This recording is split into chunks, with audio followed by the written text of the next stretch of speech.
Ada 3 titik yang ditinjau Wali Kota Makassar pada Senin 20 September, yakni kontainer di Kelurahan Bontoduri, Kecamatan Tamalate, Kelurahan Bantak-Bantaeng, Kelurahan Rapocini, dan Kelurahan Losari, Kecamatan Ujung Pandang. 3 titik tersebut diklaim sebagai percontohan untuk kecamatan dan kelurahan lainnya. Dalam kunjungan Wali Kota Makassar, Muhammad Ramdan Pemantu menjelaskan tentang restorasi justice yang akan menjadi fungsi tambahan posko kontainer kelurahan. Misalnya ada pertengkaran di kalangan masyarakat, bisa diselesaikan di kontainer Makassar Recover dan tak usah jauh-jauh ke pengadilan. Tentunya melalui dan berdasar mekanisme yang ada. Hasil daripada program posko kelurahan dengan kontainer Makassar Recover.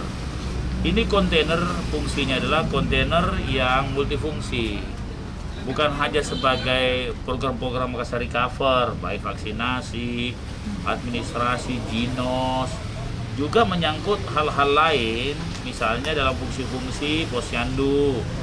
Kemudian dalam fungsi-fungsi yang lain nanti kami punya program namanya restoratif justice, yaitu kalau misalnya ada pertengkaran di masyarakat tidak perlu ke pengadilan, dia langsung disidang di sini dengan beberapa mekanisme yang diatur nanti dengan perwali. Nah seperti itu. Jadi, coba kita lihat ujungnya di sini kontainer, tapi kan bisa dapat lagi kafe-kafe begini, bisa di belakang lalu beberapa fungsi-fungsi. Nah saya serahkan kepada camat dan lurah untuk menyampaikan inovasi-inovasinya seperti itu.